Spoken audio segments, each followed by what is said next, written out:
The Venerable Tashi Nyima was born in the West Indies, where he studied with the Dominican and Jesuit priests in his youth. Later, he also trained to become a priest before following his Buddhist inner call, after which the enthusiastic Tashi Nyima traveled and practiced with many distinguished Tibetan teachers from various Buddhist schools. Finally, he settled his heart wholly with the Jonang lineage and devoted himself to Gyabye Tashi Norbu Rinpoche. Currently, the Venerable Tashi Nyima is leading the Universal Compassion Buddhist Congregation, a spiritual organization that has solid footprints in the USA and Mexico. To the surprise of many, the Venerable Tashi Nyima has been vegan for more than 50 years and is well known for his animal people rights advocacy. Specialized retreats for animal people activists and the Buddha's Bowl spiritual book are some of his remarkable contributions to a new vegan world. On today's show, we are fortunate to have a heartfelt conversation with the Venerable Tashi Nyima on various topics, embracing the fundamentals of Buddhist teachings and veganism.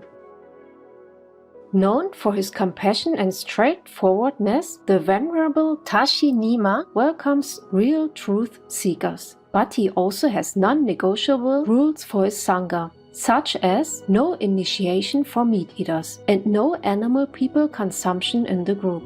The Venerable will now enlighten the audiences on the origin of these principles. There's the 5 traditional Buddhist precepts, right? Avoid killing, avoid taking what is not given freely, avoid deceiving others, avoid abusing others for your own pleasure, and avoid intoxication leading to the other 4, right? And it's very simple. It's the baseline for human life. And we try to make sure that people understand how important it is to stop the slaughter, right? There's no need. There has never been any need. There's no excuse. Everything is available everywhere. You can even walk into a Burger King and ask for a vegan burger. The Buddha actually stopped animal sacrifice in India. And he gave extensive teachings on what is appropriate food for humans. When we hear the actual teaching of the Buddha, is compassion for all sentient beings, not for human beings, for all sentient beings.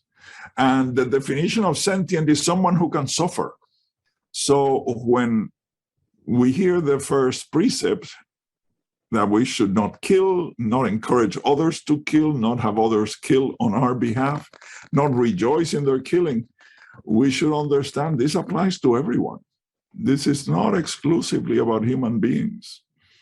That is perhaps one of the biggest differences between Buddhism and Jainism as well, and other religions, that we don't make a special consideration for humans. All sentient beings have the same nature. All sentient beings have the potential to be enlightened.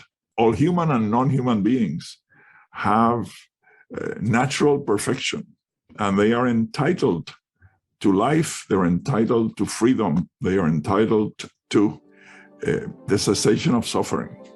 From a spiritual point of view, the Venerable Tashi Nyima effortlessly connects the dots between common wrong views that humans often have about the meat-eating habit.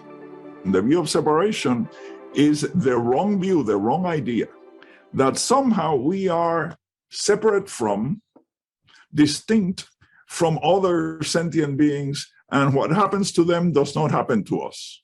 Right? It's a negation of the truth of interdependence, which even modern science accepts fully these days, right? Every being, actually every object, is interdependent with everything else, right? We are a totality, and the totality is formed by the combination of all its components. So the first wrong view is the view of separation. I have nothing to do with this, right? No, yes, we have everything to do with everyone, and what others suffer, we suffer. The second basic wrong view is the view of supremacy. And that is the view that my interests come first, which is actually impossible to accomplish in practice, because if interdependence is true, what I do to others, I do to myself. So it's not possible to gain advantage for me alone. If I contribute to the welfare of others, I am contributing to my own welfare. If I contribute to the suffering of others, I am contributing to my own suffering. So the second correct view is the view of equality, that all sentient beings have the same rights, the same needs, the same desire to be free and to be happy.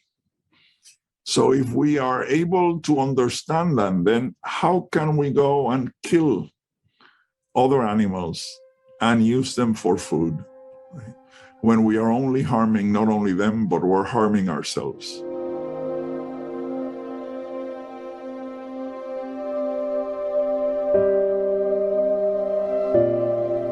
The Venerable Tashi Nyima continues to remind the audience about two basic universal laws, which are the law of interconnectedness and the law of totality. Well, I think that it's becoming more and more obvious, even for the Western mentality, that all beings, and actually all things, including the environment, are closely interrelated. Right? That there's no possibility of separating anyone or anything out.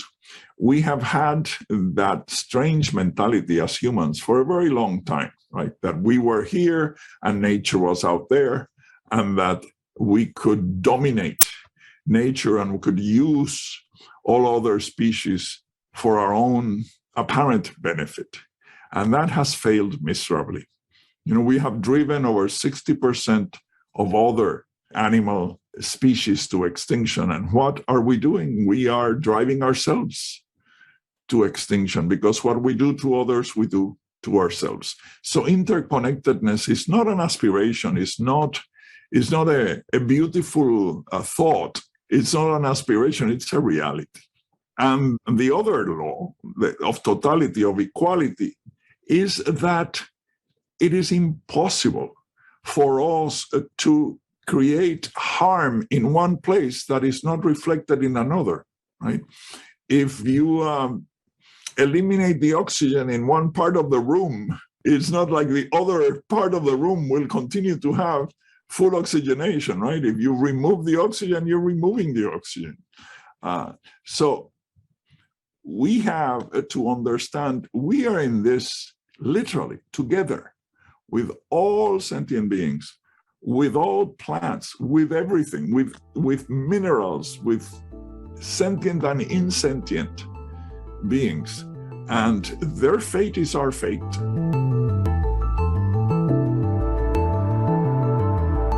Happy viewers, before closing the first part of this show, let's hear from the Venerable Tashi Nyima about his simple yet inspiring spiritual book, The Buddha's Bowl, which is not only insightful for true Buddhist practitioners, but also for awakening people.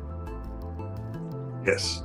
Because of the misrepresentations of what the Buddha taught about food and how we should comport ourselves in relationship with the animals, some years ago, I decided I had to look at the scriptures, both in the Pali canon and in the Sanskrit canon, the Sanskrit, Chinese, and Tibetan canons of Buddhist scripture, to see what is it exactly that the Buddha said. And we compiled these instructions, right, in an easy-to-read, attractive format. And it's always been available for free to download. And here we have collected instructions, not only from the Buddha, but from Buddhist teachers of all denominations, telling us what is the clear teaching of the Dharma in regards to our relationship with animals. How should we behave? How should we conduct our lives so that we are in harmony with our own nature, in harmony with other species, in harmony with the environment, with the planet itself. And the Buddha was extremely explicit, right? He wasn't just hinting.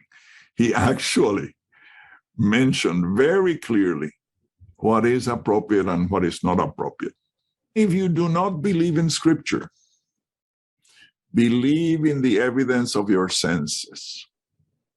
What is the single greatest cause of water scarcity, of deforestation, of contamination, of climate warming, even of human hunger?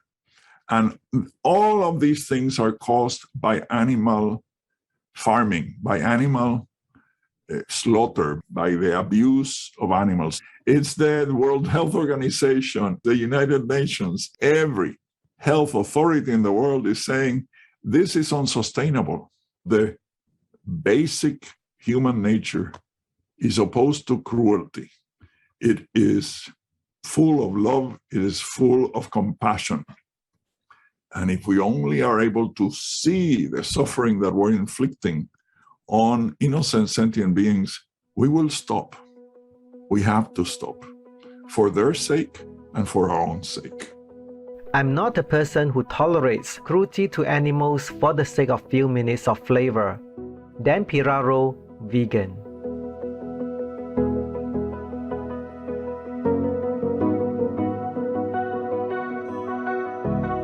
Grateful viewers, we hope you enjoyed today's show.